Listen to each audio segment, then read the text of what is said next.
All right, so I have been trying to make this video for a year and a half, and I made it before, and I used my iPhone, and the gimbal kept on messing up, and the audio was terrible, so I'm gonna go ahead and try this one more time.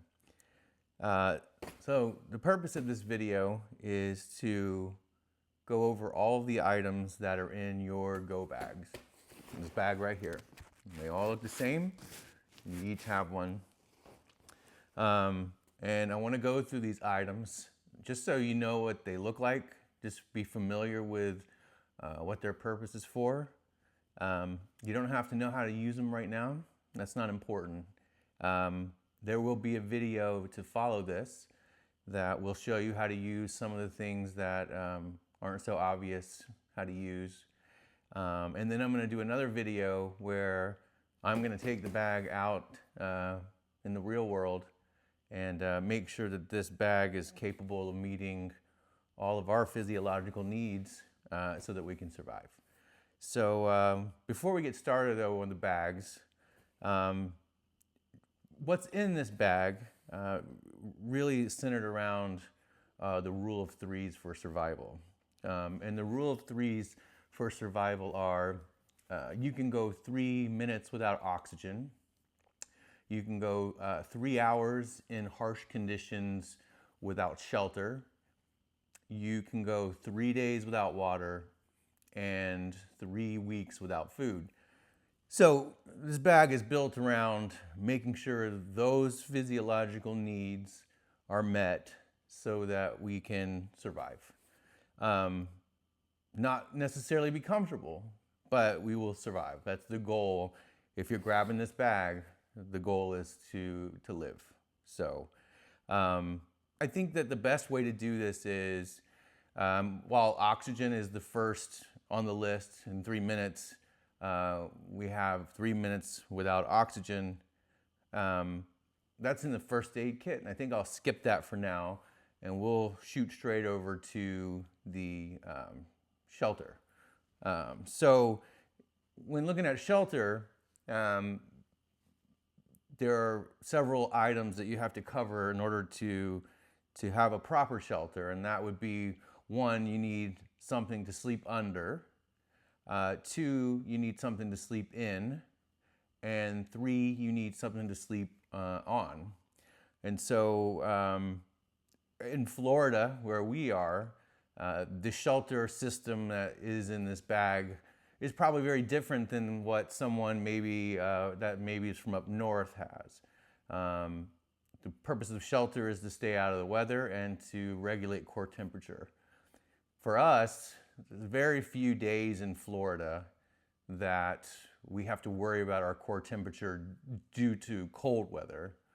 However, in Florida, we do have a lot of rain. So very important then, again, something to sleep under, something to sleep in, and something to sleep on. So we'll go ahead and go over the shelter system. So your bag has a zipper that's called a tri-zip, and it'll allow you to really get into everything in the bag that you need. So now for the shelter system, we have something to sleep in, on, and under. Give me 1 second here. All right.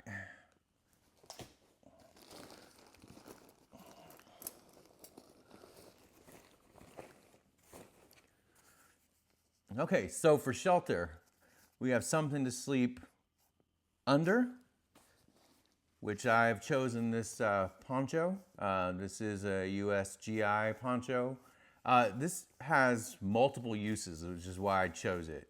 I chose it because, let's say you're during the day, you're out running around and it's raining, you can wear this like a poncho, right? Keep all the gear in your book bag dry. But then at night, you can actually fashion this into a tent. So this has multiple uses, but this is what I'm looking at as far as something to sleep under. And there's cordage and some things that go along with this. And again, I'll show you how to use that another time, but for now, just being familiar with the kit. So that's something to sleep under. Now something to sleep in. We have this, and I know you guys know what this is because I keep them around the house. This is a Wooby. It's technically a poncho liner that's used in the military. So using this to sleep in, you wrap yourself up like a blanket, and this thing does a very good job of keeping you warm. So something to sleep under, something to sleep in, and then for something to sleep on, I have this bivy. And a bivy is sort of like it's like a mummy sack. And you can use it for a couple things. The bivy is good for wrapping yourself up after you've put yourself in the poncho liner, just for an extra layer of warmth. Or if it is really one of those cold nights here for us in Florida, then you can fill this bivy with brush and leaves to keep yourself off the ground. Your issue at night in the cold is conducting the cold from the ground to your body. So we always think about covering ourselves on the top with a blanket, but really your issue is taking the temperature from the ground and conducting it to your body. So again, you can use that to either cover yourself up like a mummy, or you can use that to fill and keep yourself off the ground. On top of that, you're going to have all of the cordage, and I'll go over that at another time. I don't want you to get caught up on that right now. I just want you to understand that when you see these items, you know that this is your shelter system. All right, next. So the next most important thing is water, obviously. You can go 3 days without water. Now, keep in mind that these are just general rules here. So if you're using this bag and you're running around trying to get from one place to another, you're going to be using up, you're going to sweat, you'll be using up energy. So you sort of want to start looking for water before your cognition and everything starts to decline. In other words, you don't want to get to day 3 and say, okay, I have 3 days. You want to go ahead and find the water pretty fast. And what I have in this kit for water is there's a couple things. I've got some redundant water purification, but the main item that we have is this. So this is a Grail water filter. Very, very simple to operate, assuming that you have a water source. Basically, this is a filter, and all you do is fill it up. It's got an inner cup here. You're going to fill up the cup here. You're going to take your filter. You're going to vent this.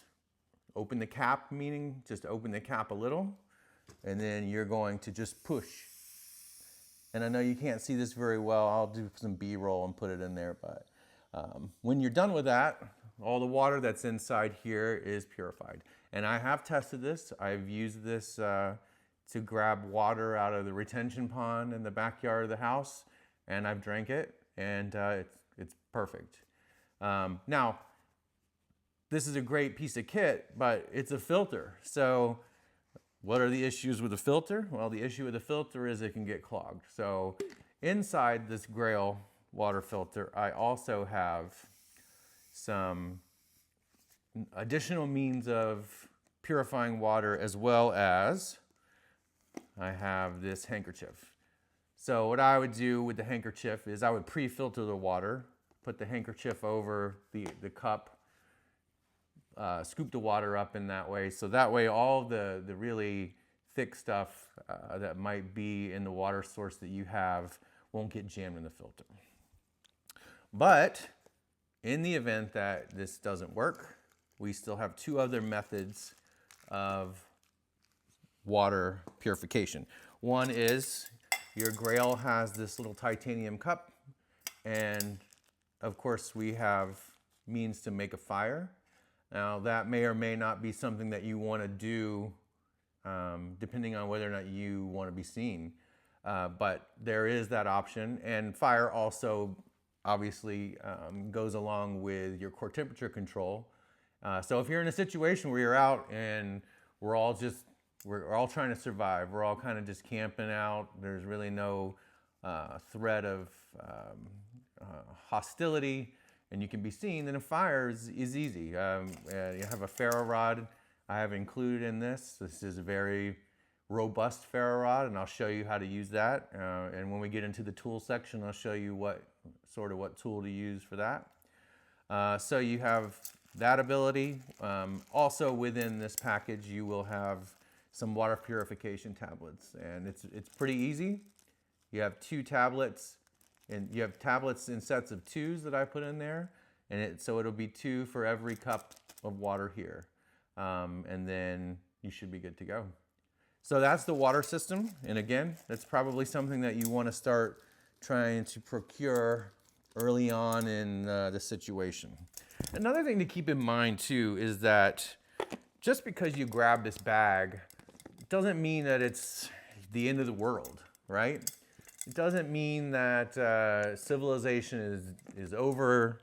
This could be something local that happens in our neighborhood, or even in our state. If we had to grab the bags because we were in an evacuation zone during a hurricane, all this stuff would still apply in a shelter. Maybe not to the extent that we were using it for, but still a great bag of resources to have no matter what the situation. So my point is, this doesn't have to be because the zombies have taken over. All right, so next is, I think I'm gonna go over the food situation, or let's just say the calories that I've included in this bag. And earlier you heard me say that you can go 3 weeks without food, and that is true.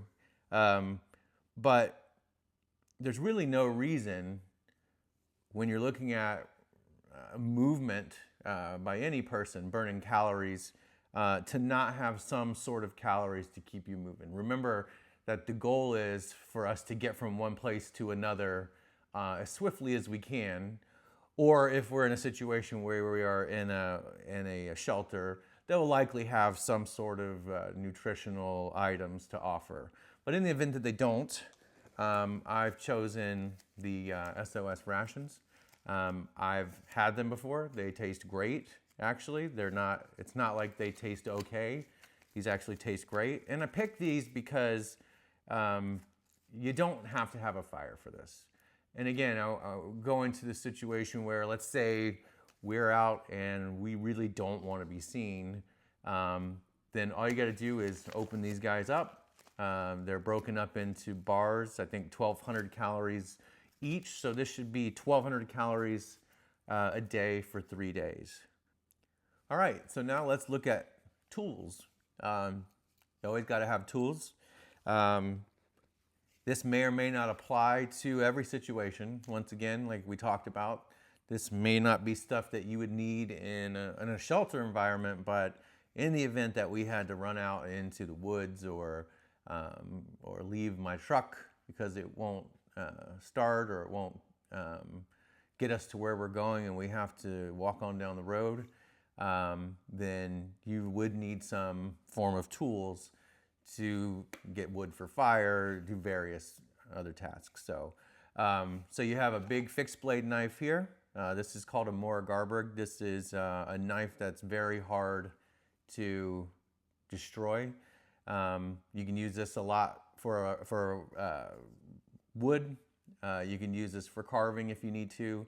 And the spine of this guy is 90 degrees. So this is a great tool to use for your ferro rod. Next, if you have 2 of something, you have 1, and you have 1, you have none. So in the principles of that, we have a multi-tool here.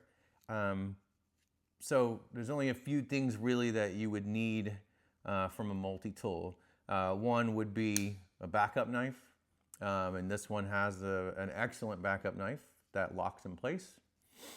The other thing you would need in the event that we were out and trying to survive is, and I'm trying to get it out right now. My fingernails are not great. Second thing you would want is a wood saw. And this one has a very good wood saw. Victorinox is very much known for their wood saws. And then the other thing that you could possibly use while we're out running around would be an awl. And you can use that to awl holes in wood. The thing you might use this awl for is to repair gear. You can put some cordage through needle sewing eye here and punch it through material and use that to make repairs to gear if you need. So that's your tools. All right, now talking about first aid, we talked about 3 minutes without oxygen. There are a few things in here that address oxygen. Hopefully it's not something you'll ever have to use, but this contains things needed to stop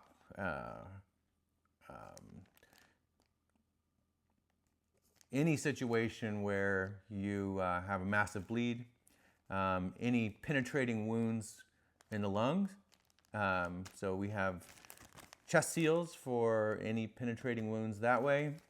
Any damage to your upper airway that causes obstruction, we have what's called a nasopharyngeal airway, and that's used to secure an airway in the event that you can't.